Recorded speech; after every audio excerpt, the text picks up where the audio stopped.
ہم آگے چلتے ہیں سورہ نحل. سورہ نحل میں اللہ تعالیٰ نے اپنی نعمتوں کو بہت بیان کیا ہے. نحل عربی میں کہتے ہیں شہد کی مکھی کو. پوری سورت کا نام ہی اللہ نے کیا رکھ دیا؟ شہد کی مکھی. کوئی خاندانی بات ہوگی شہد کی مکھی میں؟ جو کریٹر ہے، خدا ہے، اس نے سورت کا نام کیا رکھ دیا؟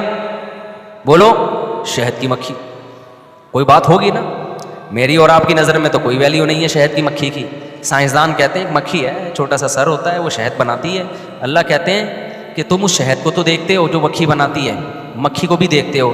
تم نے پوری سائنسدانوں نے تحقیقات کر کے شہد کی مکھی پہ کتابیں لکھ دی ہیں. ایک ملکہ مکھی ہوتی ہے، تو مزدور مکھی ہوتی ہے، پھر شہد کی مکھی یہ بناتی ہے، پھر شہد میں یہ ہوتا ہے.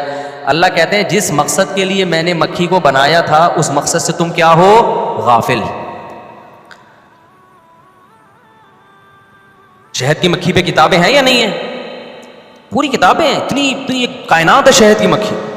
لیکن اللہ کہتے ہیں اس مکھی کو دیکھ کر اور اس کے عمل کو دیکھ کر تمہیں بنانے والے کی طرف متوجہ ہونا چاہیے تھا. تمہیں ڈاروین کے نظریے کو مسترد کرنا چاہیے تھا کہ یہ مکھی خود بخود نہیں بن سکتی. وَأَوْحَىٰ رَبُّكَ إِلَى النَّحْلِ، تیرے رب نے مکھی کو سکھا دیا ہے.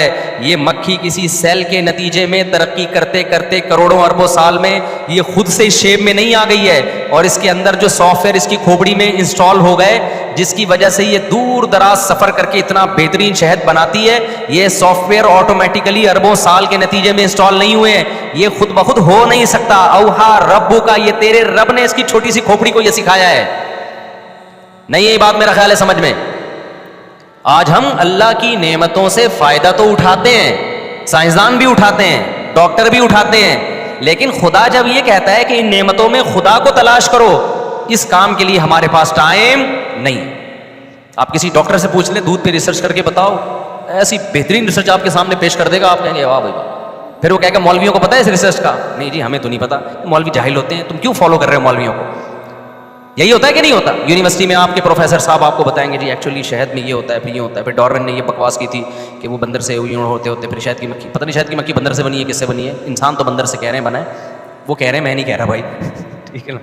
لیکن یہ کہ وہ مکھی کس سے بنی ہے تو ہو سکتا ہے وہ کہہ رہے ہیں ایک پودا ہوگا، پھر یوں ہوگا، پھر یوں ہوگا. کیونکہ جب خدا سے نفرت ہے، خدا کا انکار کرنے کی قسم اٹھائی ہوئی ہے، تو کوئی نہ کوئی لاجک اوٹ پٹانگ پیش کرنی. یہ کہتے ہوئے موت آتی ہے کہ خدا نے بنائی ہے. موت کیوں آتی ہے؟ خدا کو مان لیا نا تو پھر پیغمبروں کو ماننا پڑے گا، پیغمبروں کی کتابوں کو ماننا پڑے گا، پھر زنا کو حرام کہنا پڑے گا، پھر شرک کو حرام کہنا پڑے گا، پھر جنت کو ماننا پڑے گا، پھر جہنم کو ماننا پڑے گا، پھر نماز کو ماننا پڑے گا، پھر روزے کو ماننا پڑے گا، پھر پردے کو ماننا پڑے گا، پھر ماں باپ کو اولڈ ہاؤس میں جمع کرانے کا آپشن ختم ہو جائے گا، پھر وراثت کے حکام ہیں، پھر شراب حرام ہو جائے گی، پھر داڑھی رکھنا پڑے گی، پھر عورت کو پردہ کرنا پڑے گا، پھر مذہب کی اتنی پابندیاں کی، اسٹیپ بائی اسٹیپ سب چیزیں لاگو ہوتی چلی جائیں گی. تو انسان نے کیا بدماشی کی یار؟ تمام پابندیوں سے اپنے آپ کو آزاد کرو. اس کا بہترین حل یہ ہے کہ خدا کے وجود کا انکار کر دو کہ خدا ہے ہی نہیں. ارے کیسے انکار کریں؟ پھر یہ کائنات بنی کیسے؟ تو بول دو کہ یار ایسے بنی ہے. یہ ایسے بنی ہے کہ وسیم بھائی کیسے بنے؟ یار خود سے کیسے بن گئے وسیم بھائی؟ آئی وہ کہیں خود سے نہیں بنے، وہ ایک سیل تھا، پہلے بندر بنا، پھر ان کی دم مارکیٹ سے شارٹ ہوئی، دم ہوتے ہوتے پھر یہ خوبصورت سا انسان وسیم نام کا وجود میں آ گیا. خدا کی قسم کھربوں سال میں نہیں بن سکتا. لوہے کو آپ زمین پہ ڈال دینا، کھربوں سال میں ایک تلوار خود بخود بن کے دکھائے وہ نہیں بنے گا. وہ ایک مکھی نہیں بن سکتی. اللہ فرماتے ہیں یا ایھا الناس ضرب مثل فاستمعوا له. میں جب یہ آیت پڑھتا ہوں نا مجھے اپنے شیخ حضرت مفتی رشید احمد صاحب یاد آتے ہیں. حضرت جب ایک دفعہ یہ آیت پڑھتے پڑھتے نا ایسے آواز بلند ہوئی، کہتے ہیں ایسا مزہ آتا ہے یہ آیت پڑھنے میں. یا ایھا الناس ضرب مثل، اے لوگو. ڈاروین بھی ہے، نیوٹن بھی ہے، آئنسٹائن بھی ہے، دودھ والا بھی ہے، پکوان والا بھی ہے، ڈاکٹر بھی ہیں، انجینئر بھی ہیں، رکشے والے بھی، سب کو اللہ خطاب کر رہے ہیں. ضرب مثل فاستمعوا له. اللہ کہتے ہیں ایک مثال بیان کر رہا ہوں، ذرا اس کو غور سے سنو. ان الذين تدعون من دون الله لن يخلقوا ذبابا. اللہ کے سوا کوئی ایسا نہیں ہے جو ایک مکھی بھی پیدا کر کے دکھا دے. اتنی پیچیدہ مشین اس گندی مکھی میں ہے جو گندگی پہ بیٹھتی ہے. اس مکھی کی اللہ بات کر رہا ہے. ذباب اس مکھی کو کہتے ہیں جو گندگی پہ بیٹھتی ہے. اتنی گندگی پہ بیٹھنے والی مکھی کے اندر بھی ایسی مشینیں فٹ ہوئی ہوئی ہیں کہ ایسی مشینیں آج تک انسان نہیں بنا سکا ہے. جو کام لاکھوں کروڑوں اربوں سال میں انسان نہ کر سکا وہ کام آٹومیٹیکلی خود سے کیسے وجود میں آ گیا؟ لن يخلقوا ذبابا ولو اجتمعوا له. ساری کائنات اکٹھی ہو کے ایک جاندار مکھی بنانے کی کوشش کرے، اللہ فرماتے ہیں یہ ممکن نہیں ہے.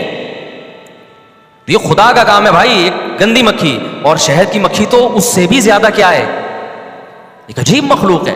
تو اللہ فرماتے ہیں اوحا ربک, اللہ فرماتے ہیں سائنسدانوں کی باتوں میں مت آؤ, ڈارون کی باتوں میں مت آؤ, ہم تمہیں بتاتے ہیں یہ جو شہد کی مکھی ہے تیرے رب نے اس کو سکھا دیا ہے.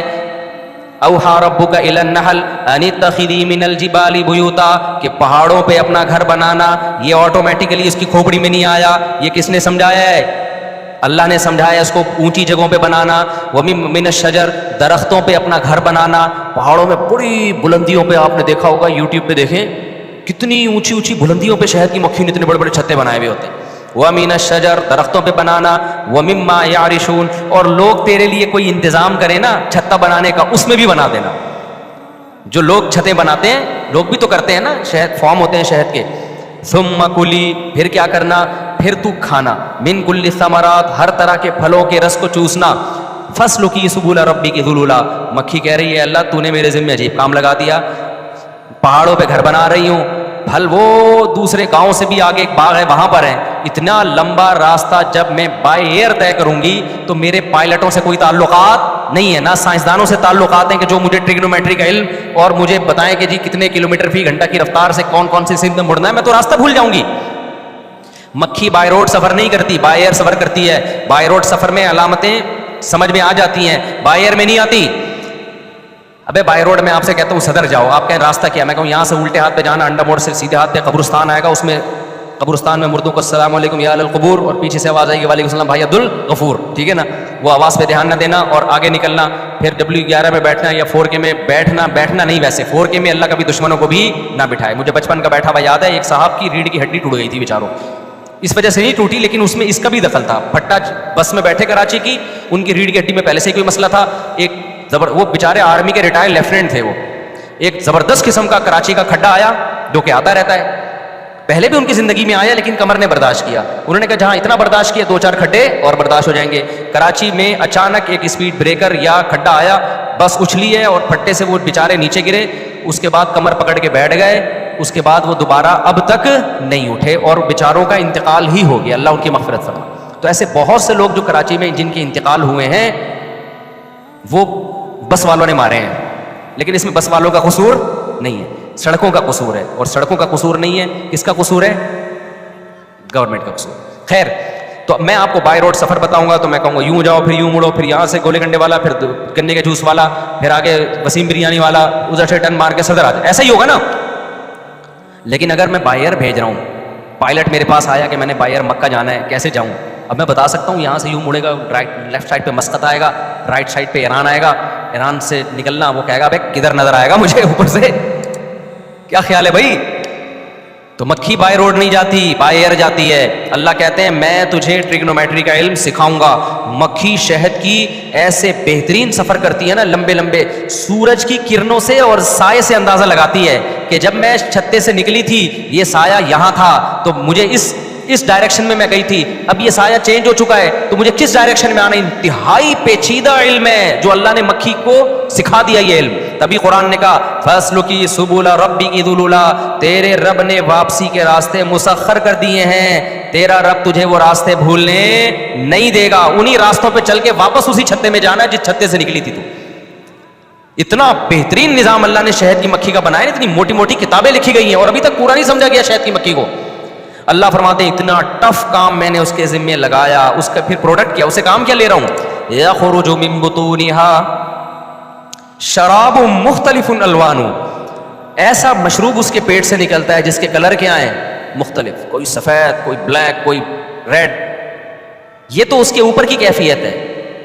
اور لذت وہ بھی اللہ نے نہیں بیان کی کیونکہ وہ ہم جانتے ہیں. ایک چیز جو چھپی ہوئی تھی وہ اللہ نے بتا دی, فیہ شفاء للناس, اس میں لوگوں کی بیماریوں کے لیے کیا ہے, شفا ہے. ایسی بہترین میڈیسن تیار ہو رہی ہے, خوراک بھی ہے, لذت بھی ہے, میڈیسن بھی ہے. یہ کام اللہ نے کس کے ذمہ لگایا؟ اتنی سی مکھی جو کسی سائنٹسٹ کے حوالے کیے جائے اور کہا جائے کہ تو اس کو کچھ سکھا, وہ کہے گا بھائی کچھ 6-7 فٹ کا بندہ لے کر آؤ تو اس کو تو میں شاید کچھ سکھا دوں, اس کی تو 2-3 لائنیں دماغ ہے, اس کو کیا سکھاؤں میں.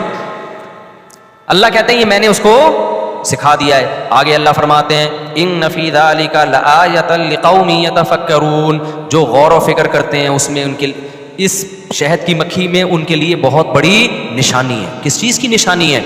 اس بات کی کہ یہ کائنات خود سے نہیں بنی، اس کائنات کو کسی نے بنایا ہے، مکھی بن نہیں سکتی. نمبر 2، جس نے بنایا ہے وہ صاحب کمال ہے، کوئی ایسا کمال والا بولو نہیں ہے. نمبر 3، وہ بڑا پاورفل ہے، جو چاہتا ہے کر گزرتا ہے. نمبر 4، انسان کے ساتھ بڑا مخلص ہے، بڑا رحم کرنے والا، کہ انسان کی خدمت کے لیے کیسے کیسے جانوروں کو کیا کیا سکھا کے ان سے کام لے رہا ہے. ہمارا خیر خواہ ہے، وہ ہمارا دشمن نہیں ہے، ہمارا محسن ہے.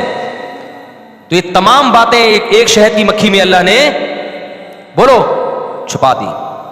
تو اس لیے اللہ نے سورت کو نام کیا دیا؟ نحل کا.